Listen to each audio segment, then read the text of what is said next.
Aujourd'hui, on va procéder à une pêche électrique. J'ai déjà vu ça en vidéo plusieurs fois. J'ai toujours rêvé de le faire. Hop. Ça y est, on se retrouve mes amis pour un jour bonus en quelque sorte. Tu m'as parlé de... comment t'appelles ça? Une chaussée. Une chaussée. Voilà, c'est le barrage en amont. Ah, c'est des beaux fiches en plus. Il me le faut absolument. Oh, je l'ai! J'ai la chance aujourd'hui de me retrouver avec les membres de la fédération de pêche du Lot. Ça va les gars? C'est une fédération qui est pour moi exemplaire. Elle fait beaucoup pour la protection du milieu. Et justement, aujourd'hui, on va procéder à une pêche électrique. La première pour moi, c'est une pêche qui leur permet de savoir quelles espèces il y a dans les milieux et en quelle quantité, c'est ça? C'est ça. Donc on va sortir le matériel et puis on va vous présenter tout ça les amis. Alors, la feuille, c'est la mec. Il va avoir le bâton parfait. Je pousse un poil à gauche. Là. Et je peux rouler sur le fil.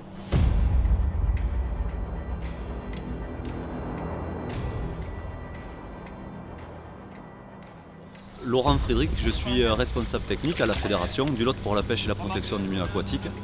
Donc aujourd'hui, on va pour la 8e année réaliser un inventaire piscicole de ce secteur. Donc on est à la confluence de l'Ouïs et de la Dordogne dans un bras. Alors comme c'est un milieu qui est large et long, on ne peut pas réaliser une pêche complète, donc on va réaliser une pêche par point. La pêche par point, en fait, ça consiste à prospecter tout le secteur, mais en réalisant 75 posées d'anodes. Donc un posé d'anode, c'est un point. Sur chaque point, la totalité des poissons présents sont capturés, sont stockés dans des viviers et à la fin de la pêche, on va dresser la liste de toutes les espèces présentes, les mesurer et les compter. Encore devant. Il n'y a pas les ombrés dans le lot là? Ça c'est ombré non? Non, je sais.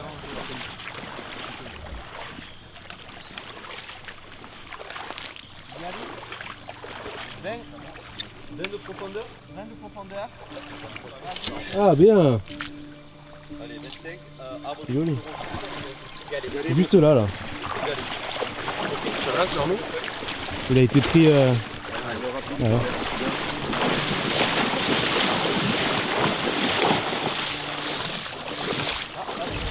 Et voilà. Une belle petite fario. Bon. Regarde-moi ça. Bon, elle fait 25, 22. 28, hydro, galet, Après, on va pas sauter. habitat hydro. Fais gaffe, ne saute pas. Il y en a du poisson sur les... Pas là tu fais une truite, là tu fais un brochet. Ouais. Dans le même habitat. Je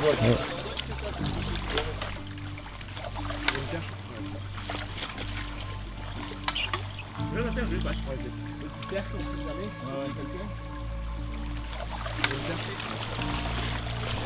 il y a du pike, cette année. Droite-gauche aussi, parce que là on est à 26 points. Milieu, 30e point, ouais. Tu vas pêcher un peu comme ça. Ouais. Alors Laurent, à chaque fois qu'ils prennent des poissons, ils te donnent des détails que tu t'empresses de noter. Ouais. Je voulais que tu nous dises, parce que même moi je ne sais pas qu'est-ce que vous en faites, à quoi ça sert. D'accord. Alors en fait, pour pouvoir comparer les données d'une année sur l'autre, on a besoin de savoir si on pêche les mêmes habitats, les mêmes conditions de hauteur, de vitesse et de débit. Ok. Donc en fait, le débit du jour dans la rivière qui est pas loin et qui a des influences ici, on le connaît. Ok. Et ensuite, sur chaque point, je note la position du point par rapport à la berge. Est-ce qu'on est plutôt rive droite, rive gauche ou au milieu? Je note le faciès, est-ce qu'on est sur un profond, un courant ou un plat? Le substrat, donc est-ce qu'on a plutôt des galets graviers, du sable ou de la vase? Et ensuite le type d'abri, donc un arbre noyé, des hydrophytes, des gros blocs, et la vitesse du courant et la profondeur de chaque point. Comme ça, si une année on a plus de certains poissons ou moins d'une espèce en particulier, on peut voir si c'est lié à l'habitat qui a évolué sur le site. Ok, j'imagine tout ça, ça vous permet d'intervenir. Si jamais par exemple tu vois qu'il y a un poisson qui est en déclin, C'est ça. de mettre en œuvre avec la fédération des choses pour aider ce poisson-là. C'est ça, en Sinon, fait l'origine du projet et ce pourquoi on est là aujourd'hui, c'est qu'en fait on s'était aperçu que ce milieu était en cours de fermeture. On avait même des cas parfois de poissons qui étaient un petit peu à l'agonie parce que c'était un milieu qui était très peu oxygéné sur les périodes les plus chaudes de l'année, donc en août souvent. Donc en fait ce qui avait été travaillé avec le syndicat local, ça a été de creuser un bras qui permet d'amener de l'eau de la rivière principale vers ce site pour amener de l'oxygène, de l'eau plus fraîche. D'accord. Et donc on a toute une évolution du site qui a suivi et c'est ce qu'on suit aujourd'hui et depuis des années. Et merci pour ces explications, c'est vraiment intéressant. Bon, ça y est, j'ai regardé les copains faire pendant un petit moment et maintenant ça va être à mon tour d'essayer la pêche électrique. C'est une première pour moi. Ça va être un travail d'équipe. On a Clément qui va tenir l'anode, c'est ça. C'est le plus. Voilà, ça va envoyer en fait un courant électrique dans l'eau et les poissons qui sont à proximité vont avoir une nage imposée vers cette anode. Et moi, je vais avoir le rôle de les récupérer dans l'épuisette pour ensuite les mettre au vivier puis les comptabiliser. Mais là, on va passer justement à cette pêche. Puis c'est parti, je suis vraiment excité de voir ce que ça va donner. Let's go. Là, le poisson il va venir en surface. C'est ça. Alors moi je vais essayer de te l'attirer, je vais en gros essayer de le faire monter. Alors là il faut avoir des bons yeux dès que tu vois que ça bouge. Et il faut essayer, en gros tu essayes d'anticiper un peu le mouvement où je vais. J'ai déjà vu ça en vidéo plusieurs fois. J'ai toujours rêvé de le faire. Là, il y en a un là-bas, je le prends, il est tout petit. Voilà. C'est une écrevisse, regarde. Ah, tu l'as poussé. Ah ouais? Et là-bas, elle est en surface. Elle est en surface. Facile. Hop. Il y a un focardage avant de venir. Ouais, mais en même poisson. Je peux tirer là. C'est bon. Allez, ça va le faire. On va tenter un coup à la zone un peu dégagée. À l'entrée. J'ai qu'un lisière d'herbier là, tu peux y aller. Ok. Allez, suis-le, Juste à l'envers. Brice, que tu sois coupé en même temps. Ah là, il y avait un truc. Ouais. T'as vu un truc? Ouais, j'ai vu un truc bouger. Vers là, il était. Hop. Ça y est. Petit brochet. Premier poisson. Et là, je te le mets. Là tu peux le mettre dans le seau, du coup ils vont aller mettre au vivier. Fais attention, ça saute. Voilà. Okay. Bien joué. Allez, maintenant un plus gros. 40, vase. Vas-y. Attends. Non mais regarde, elle se barre. Je crois qu'elle est trop grande. Vas-y, lève, tu l'as. Je sais pas de quoi tu parles. Hein. Vas-y, secoue un peu ça. Elle est là, à côté de la grosse larve. Oh non mais t'es trop fort. Genre ça c'est... L'expérience. Profondeur exactement, tiré 4. Et tu la veux? Non, il y a 35. Il a réussi à avoir ça quoi. Il m'a dit une tanche, moi je m'attendais à un truc comme ça, tu vois. On va faire un dernier point. Là du coup on va arrêter et on va aller compter les poissons, les mesurer. Dans un galet ou vase là? T'es dans un vase.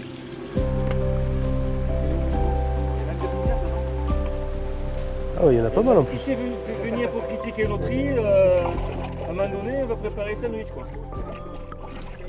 Vas-y, fais péter. Ah mais ça va, c'est bon. Fais Gougou et Véron comme ça. Vous avez une réglette. Il y a des réglettes. Non, mais ça avait bougé là, c'est pour ça. Rocher. 510.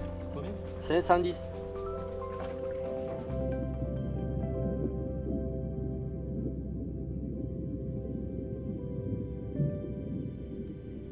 Ça a été un plaisir pour moi cette petite première et du coup je voulais savoir les résultats, la conclusion, qu'est-ce qu'on peut conclure de tout ce qu'on a vu aujourd'hui, parce qu'on en a vu du poisson, c'est vrai. Oui, alors ça sera une première conclusion parce qu'il faut pouvoir recroiser ces données avec celles qu'on a acquises les années précédentes. Ok. Par Tu contre, compares d'année en année. Voilà, c'est ça. On essaie vraiment de suivre l'évolution en connaissant aussi l'évolution du milieu quand on prend les profondeurs, les vitesses comme on a vu tout à l'heure. Donc là cette année on a capturé 18 espèces différentes. Ok. Voilà, chaque année c'est entre 15 et 20 espèces, donc on est dans la moyenne, dans le classique. Ce qui est intéressant, on peut faire un petit focus sur le brochet, c'est qu'on a capturé une douzaine de brochets. Donc le plus petit mesure un peu moins de 18 cm et le plus gros près de 60 cm. Et par rapport aux tailles qu'on a pu mesurer, on a normalement 3 générations différentes de brochets sur ce secteur. Et cette reproduction que vous avez qui est quand même exceptionnelle, elle est peut-être... Elle est permise grâce à des mesures que vous mettez en place, si j'ai bien compris. Oui. C'est ça? En fait, c'est le résultat de deux types d'opérations. Les premières, il faut le reconnaître, ça fait maintenant plus de 15 ans qu'on fait des travaux de restauration des annexes fluviales sur la Dordogne. Le but, c'est de reconnecter les anciens lits de la rivière, dont les bras morts, les annexes fluviales avec la rivière. D'accord. Ce qui permet de créer des frayères à brochets, en fait, puisque ce sont des milieux qui sont exondés ou en partie exondés l'été. La végétation s'y développe de façon conséquente. Exondé, c'est-à-dire qu'il n'y a plus d'eau? Voilà, soit plus d'eau, soit juste une lame d'eau, c'est des zones humides. Ok. Et ensuite, c'est inondé au printemps, en période de reproduction du brochet. Et comme le brochet a besoin de support de ponte d'herbier, en fait, d'hélophytes ou d'hydrophytes, on offre ce support de ponte favorable au brochet. Et depuis qu'on a fait ces travaux de restauration, on a une efficacité réelle en matière de reproduction du poisson. Ça, c'est une évidence. Et ensuite, on a affiné un petit peu la gestion du brochet en mettant en place une fenêtre de capture depuis 3 ans, qu'on a généralisée sur tout le département, et qui consiste en fait à relâcher également les grands brochets. C'est-à-dire qu'il y a une maille à 60, donc moins de 60, on ne peut pas les conserver, et les brochets de plus de 80, on doit les rejeter aussi. D'accord. Pourquoi cette réglementation-là? C'est que là, on s'est aperçu que tous les brochets dépassant 80 ou 90 en tous les cas, c'est une femelle. Donc on protège les femelles. Ensuite, les grandes femelles, par rapport aux petites femelles, elles ont une capacité de reproduction bien plus importante. Une femelle de mètre, 90 cm mètre, elle va faire 200 à 240 000 œufs. Quand un poisson de 60 en fait 45 000. Donc beaucoup plus d'œufs. En plus, ces œufs sont beaucoup plus riches en protéines, ils sont beaucoup plus fertiles, beaucoup plus résistants après la fécondation. D'accord, je ne savais pas ça. Voilà, donc ça permet d'avoir des œufs de meilleure qualité. Et ensuite, ce qui est important aussi, c'est qu'une femelle, plus elle est grande, plus elle va fractionner ses pontes. C'est-à-dire qu'au lieu de pondre en une seule fois, vu qu'elle a beaucoup d'œufs, elle va pondre en 3 fois, voire 4 fois. Donc ça permet de les fractionner dans l'année, dans la saison, je veux dire. Et ça permet, lorsqu'on a une éclusée, de compenser une éclusée par une seconde ponte qui ne serait pas soumise aux éclusées. Donc meilleur taux de réussite. Et une femelle, plus elle est grande, plus elle est fécondée par des mâles aussi, par des nombres mâles. Donc c'est pas rare de voir 3-4 mâles autour d'une grosse femelle. Donc il y a un brassage génétique supérieur. Et ça optimise effectivement le brassage génétique, la survie de l'espèce, l'adaptation de l'espèce par rapport au milieu. D'accord. Donc tout un tas d'intérêts à protéger les grands brochets, qui sont des femelles et qui génèrent des brochets beaucoup mieux adaptés au milieu que des brochets de faible croissance et qui reproduisent trop tôt. Ah, c'est une très bonne idée, d'accord. Tu étais un des premiers à avoir à amener ce genre de. Ouais, alors pour tout d'idée. dire, là, c'est la Fédé du Rhône qui avait expérimenté ça sur 2 sites, sur 2 grands lacs. Et nous, ensuite, on a été le premier département à le généraliser sur l'ensemble du département. Ça fait 3 ans. Aujourd'hui, on est plus de 20 départements qui ont suivi derrière et qui se sont lancés dans ce type de réglementation. Et pour aller jusqu'au bout des choses, on est en train là, de tirer les conclusions d'une étude. On a missionné Nicolas Guillerot qui a fait une thèse sur le brochet pour mener une étude sur l'efficacité de cette réglementation-là. Donc on a fait un travail sur 5 fédérations du bassin Indre-Garonne, de statistiques, de captures, etc., de CPUE, pour voir l'évolution du nombre de captures, de taille moyenne de capture depuis la mise en place de cette fenêtre de capture. Les conclusions seront présentées là, au mois de novembre cette année, très prochainement. D'accord, je vous remercie monsieur pour ces explications et pour m'avoir invité sur ce milieu. Merci à toi. Cet après-midi, on va faire quelque chose de totalement différent. On se retrouve mes amis pour un jour bonus en quelque sorte, sur une autre portion du Lot que j'ai jamais fait. Tu vas me faire découvrir ça. Alors on est aussi avec Seb, un autre membre de la fédération qui est derrière là, on va le retrouver après dans la vidéo. Donc aujourd'hui voilà, on va découvrir cette portion. Il n'y a pas les mêmes poissons, c'est-à-dire qu'on retrouve quasiment pas de black bass. En revanche, il y a plus de brochets si j'ai bien compris. Ouais, il y a une belle pop de brochet, il y a de la belle repro. Tu peux se faire stopper vraiment par un gros poisson. Ça c'est cool. Ce serait chouette, ouais. Et voilà, il y a des endroits, tu m'as parlé d'une comment t'appelles ça? Il y a une chaussée. Une chaussée. Voilà, c'est le barrage en amont. Où il y a toujours une arrivée d'eau là, sympa à prospecter. Après on a des belles bordures bien encombrées à faire. Et puis après il y a 2-3 herbiers qui tiennent du poisson aussi, je pense que ça vaut le coup de pêcher à traîner dans ces herbiers là. Ok, je suis très content, c'est le dernier jour de pêche pour moi dans le Lot avec les membres de la Fédé, donc on va se faire plaisir aujourd'hui tranquille. Et puis on va vous partager les poissons s'il y en a.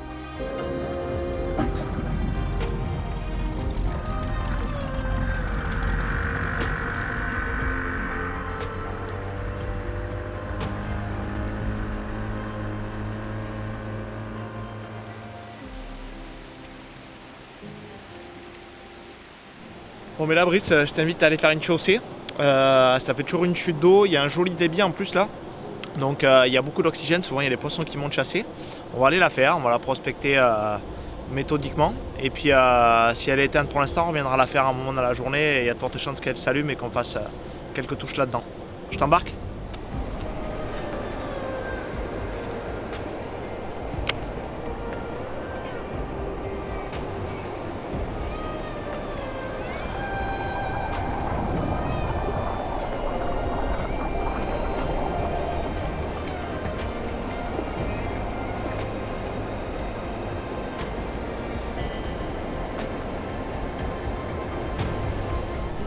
On n'a rien pris à la chaussée les amis, on va faire les bordures.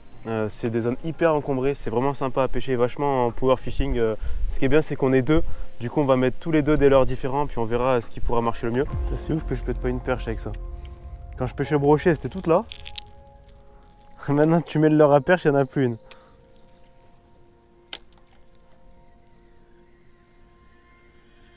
Ouais c'est bon, il suffisait que je le dise. C'est un chub. C'est un chevenne. Bah, c'est pas ce qu'on cherche. Petit chevenne les amis. On va le remettre à l'eau parce que le pauvre, sacrée aventure pour lui. Et on repart, hein, let's go. Bon, bah on a un premier poisson quand même. C'est encourageant.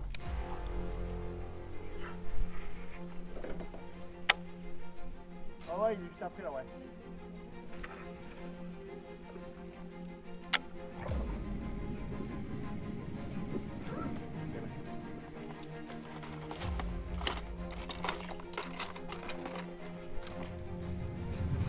Ouais, poisson. Oh, c'est pas gros. C'est pas gros. Oh, il y en a un autre derrière. Regarde ça, regarde ça. Il y en a un plus gros derrière. Ah bah alors ça alors, c'est pas commun. Premier brochet pour moi. Ce que j'ai fait, c'est que les bordures elles sont hyper encombrées. Alors j'ai enlevé le triple de mon divinator. J'ai pris un divinator coloris perche parce que du coup il y a pas mal de perches sur le spot. Le fait d'enlever le triple, ça m'a permis vraiment de passer bien dans les obstacles, même si on accroche quand même régulièrement. Mais c'est toujours mieux. Et du coup je fais mon premier brochet. Regardez ça. Ouais, je sentais qu'il était énervé, c'est pour ça que j'ai laissé au-dessus de l'eau.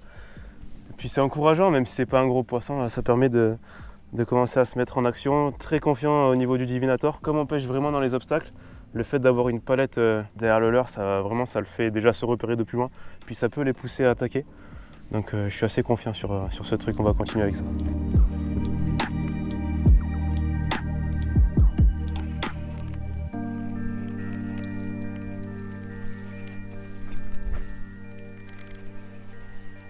Ouais, oh loupé! Oh, c'était pas gros. Tu sais, c'est quoi le plus drôle? C'est que j'avais de l'herbe sur le leurre. Je donne des grands coups pour l'enlever. Et il a tapé à ce moment-là. Mais attends, il va peut-être revenir. Il est juste là. Ah, des fois, ça les fait réagir, tu sais, les gros coups, les accélérations, tout ça. Beau! C'est une perche. Bien!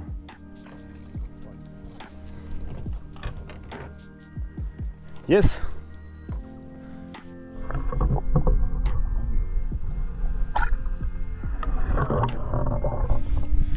Il y a le copain Seb qui a pris un magnifique poisson. On va aller voir ça, il est juste à côté avec son bateau. On va aller voir, ça a l'air vraiment beau. 58. Celui-là là? Pouah. Il est énorme. Il est énorme mon gars. C'est pas le texan que tu as eu tout à l'heure à la mise à l'eau? Si, si. Non, il a mangé ça? Oui, il a coffré ça.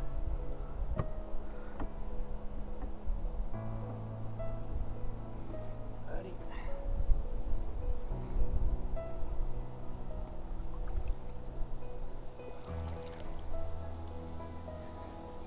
Fais voir avec quoi tu l'as pris? C'est ça le plus drôle. Bon, il en manque un bout. Il y a la palette qui est partie avec. La palette. Sacré boucher.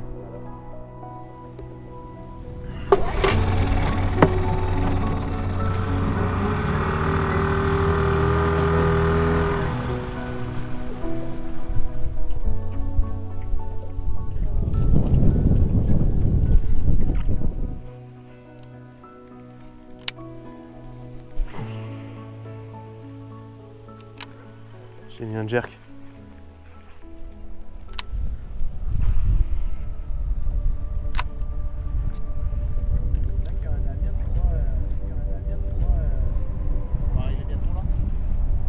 De quoi? J'ai un poisson ou quoi? Ah ouais? C'est quoi sa basse? Non. Trop bien. Ah ouais? Et voilà, on dit Et voilà. Je suis capable de prendre des poissons qu'il n'y a même pas dans ta rivière. Il me dit il n'y a pas de basse. Tiens, regarde. le voilà. Bon, ce qui est drôle, c'est qu'on en parlait au moment de manger avec Seb et Romain. Il me disait qu'il y avait du basse, mais c'est Sylvain Garza qui les a lâchés il y a quelques années. Il me disait qu'on n'en fait plus. Et puis ben voilà, le hasard fait que j'en fais un aujourd'hui, ce qui est très rare. Au petit Varuna, petit jerk, je me suis dit que j'allais pêcher un petit peu plus petit pour essayer de faire des touches. Et ça marche, voilà. S'il veut bien. Ah, on va remettre ce beau petit poisson à l'eau, c'est pas gros mais pareil, hein, ça fait très plaisir. On voit qu'il est bien dodu. Ils sont pas nombreux, mais ceux qui sont là ont bien à manger visiblement. Allez, on remet ça à l'eau.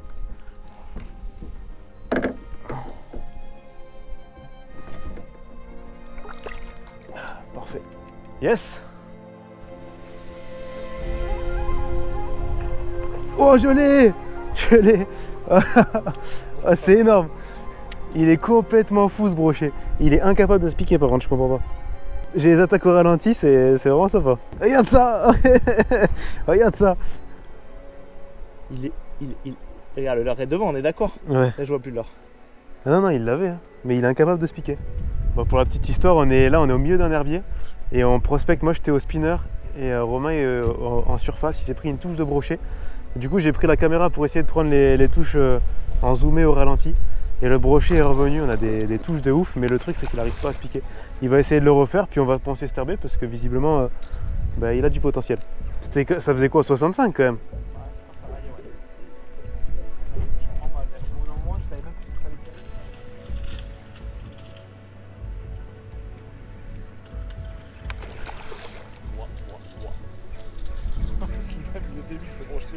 Je suis sûr que c'est le même fiche.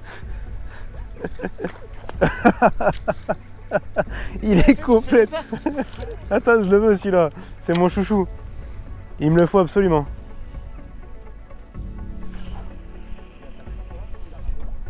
Ah, il a raté. Ouais. Oh.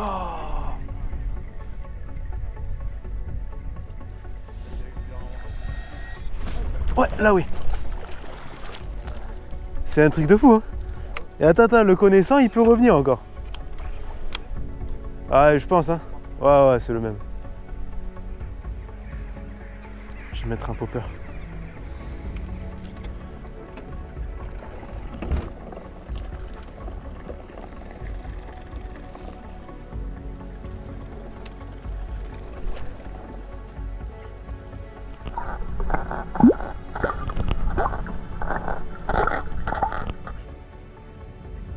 Ouais, poisson.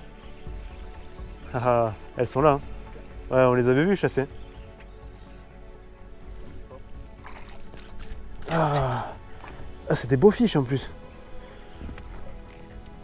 Hop. Regardez-moi les couleurs de ce poisson, les amis, c'est magnifique. Magnifique perche au popper. Je vais faire une story parce qu'elle est vraiment belle. Regardez-moi ces couleurs, elle a coffré le lauder. Elle est tellement belle.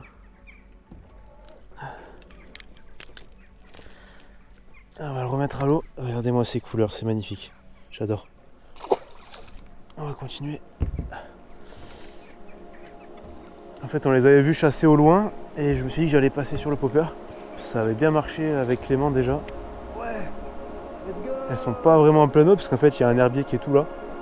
Et elles sont dessus en réalité.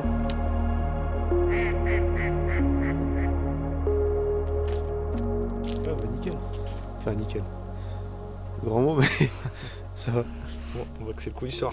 Ouais, voilà. Ouais, je sais pas si la qualité vidéo va être top parce qu'on s'y prend un petit peu tard. Il fait complètement nuit. En fait, on a mis les phares de la voiture pour pouvoir nous éclairer.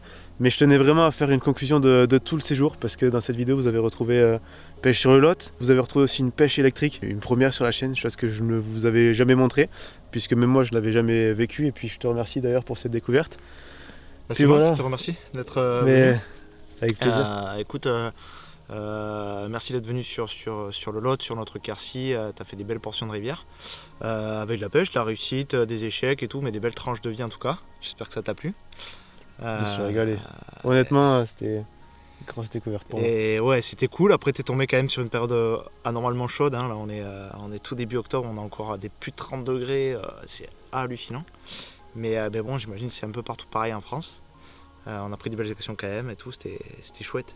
C'était chouette, merci à toi d'être venu dans le Lot, puis on espère que ça va donner à tes abonnés l'envie aussi de venir découvrir notre... C'est possible, ça ne m'étonnerait pas. Je vous mettrai d'ailleurs le lien de la fédération de pêche si vous voulez vous renseigner sur les spots, la réglementation, tout ça. Je vous mettrai ça dans la description. Et puis on va se quitter sur ces mots, on va pas trop faire durer l'outro parce que j'imagine que la qualité n'est pas top. Mais peut-être à l'année prochaine, qui sait Romain. En tout cas merci pour tout, plaisir. Je te remercie toi et toute l'équipe de la fédération, tu pourras leur passer le mot. Ouais, carrément. Puis on vous dit à bientôt pour une prochaine vidéo les amis. Bye bye. Ciao ciao.